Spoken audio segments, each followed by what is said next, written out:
Hello my dear friends, good evening. T20 world cup ஆரம்பிக்க போது உங்கள் எல்லாருக்கும் தெரியும். இந்த T20 வேர்ல்டு கப்பு இப்போ மேற்கிந்திய தீவுகள்லேயும் அமெரிக்காலையும் நடக்குது. இதுக்காக கிட்டத்தட்ட 20 அணிகள் பங்கேற்க போகிறாங்க. இந்த 20 அணிகளும் யூஎஸ்ஏக்கும் வெஸ்ட் இண்டீஸுக்கும் ஆல்ரெடி ட்ராவல் ஆகிட்டாங்க. ட்ராவல் ஆகிட்டு அங்கே ஆக்சுவல் மேட்ச் ஆரம்பிக்கிறதுக்கு முன்னாடி சில போட்டிகள் விளையாடி பார்க்குறாங்க. எதுக்காக இது நடக்குது அப்படின்னு பார்த்தீங்கன்னா, நம்ம இந்தியாவிலேருந்தோ இல்லை வேறு ஏதோ ஒரு நாட்டிலேருந்தோ வெஸ்ட் இண்டீஸுக்கும் அமெரிக்காவுக்கும் போயிருக்கோம். அங்கே வெதர் எப்படி இருக்குது, அங்கே பிச் எப்படி இருக்குது, நம்மளால் அந்த 3 மணி நேரம் 4 மணி நேரம் தாக்கு பிடிச்சி விளையாட முடியுதா, அதுக்கு வேறு ஏதாவது சப்ளிமெண்ட் தேவைப்படுதா அப்படின்னு அவங்கள செக் பண்ணி இருக்கிறதுக்கான ஒரு விஷயமாகத்தான் இந்த ப்ராக்டிஸ் மேட்ச் அப்படிங்கிறது நடக்குது.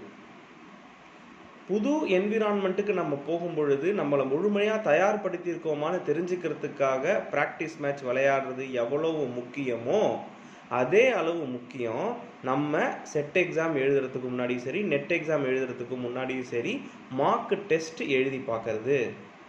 மார்க் டெஸ்ட் என்ன பண்ணும், அந்த ரியல் டைம் சினாரியோவை உங்களுக்கு ஜெனரேட் பண்ணி கொடுக்கும். ஸோ தட் உங்களால் அந்த 1 மணி நேரத்தில் பேப்பர் 1 கம்ப்ளீட் பண்ண முடியுதா, 2 மணி நேரத்தில் பேப்பர் 2 கம்ப்ளீட் பண்ண முடியுதா அப்படின்னு நீங்களே செக் பண்ணிக்கிறதுக்கான ஒரு வாய்ப்பாக இருக்கும். இது ரொம்ப ரொம்ப முக்கியம். எல்லாரும் செய்கிற தப்பு என்னென்னா, மார்க் டெஸ்ட் எழுதுவாங்க, எழுதின ஒன்று அதில் எவ்வளோ மார்க் வாங்கியிருக்கோன்னு பார்ப்பாங்க. அதை பார்த்துட்டு அதிக அளவு உற்சாகமோ இல்லை அதிக அளவு சோகமோ அவங்களுக்கு ஏற்படுது. தயவு செஞ்சு இதை தவறுங்க. இந்த 2 நாளில் மார்க் டெஸ்ட் எழுதி அதோட அந்த ஆன்சரை பார்க்கறதுனால உங்களோட ஸ்கோர் இம்ப்ரூவே ஆகாது. இது உண்மை. அந்த 2 மார்க் டெஸ்ட் எழுதுறீங்கன்னா அந்த 100 மார்க் உங்களோட ஸ்கோரை இம்ப்ரூவ் பண்ணிடுமா, அந்த 100 கொஷின் கம்பல்சரியாக வந்துடுமா? கிடையவே கிடையாது. நீங்கள் அந்த சினாரியோவை எக்ஸ்பீரியன்ஸ் பண்ணி பார்க்குறீங்க, அந்த 1 மணி நேரத்தை நீங்கள் உணர்ந்து பார்க்குறீங்க, அதில் உங்களால் என்ன செயல்பட முடியுது அப்படிங்கிறத நீங்கள் தெரிஞ்சுக்கிறதுக்காக முனைகிறீங்க. அதுதான் முக்கியம். சொல்கிறது நல்லா புரிஞ்சுக்கிச்சா? நீங்கள் மார்க் டெஸ்ட் எழுதுங்க, நான் வேண்டான்னு சொல்லலை, நிச்சயமாக எழுதுங்கன்னு தான் நான் ரெக்கமெண்ட் பண்ணுறேன். பட் அதோட ஆன்சர்ஸை போய் பார்க்காதீங்க.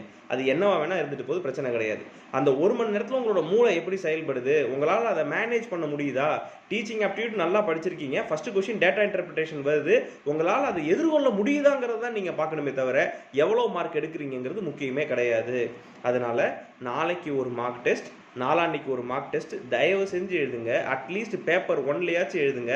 2 தடவை அந்த ரியல் டைம் சினாரியோவை எக்ஸ்பீரியன்ஸ் பண்ணி பாருங்க. தயவு செஞ்சு ஆன்சரை பார்க்காதீங்க. It will not create any impact in your final score. ஓகேவா? அதனால் டெஸ்ட் எழுதுறது உங்களை உற்சாகப்படுத்தும், உத்வேகப்படுத்தும், அந்த நிலைக்கு உங்களை தயார்படுத்தும். அது போதுமானது. Okay, please take mark test. Previous year questions ஏதாச்சும் இருந்துச்சுன்னா அதை டவுன்லோட் பண்ணி வச்சுட்டு அந்த 50 கொஷினுக்கும் ஏபிசிடின்னு ஆன்சரை போட்டு பாருங்கள். போதும். ஓகேவா? அப்போ அந்த 50 கொஷினை மிக்ஸ் பண்ணி நம்மளால் எவ்வளோ நல்லா எழுத முடியுதுங்கிறத மட்டும் பாருங்கள். போதும், வேறு எதையும் நீங்கள் பார்க்க வேண்டாம். Okay, all the very best. Practice well, do well, set is very near. You will definitely crack it. Thank you so much.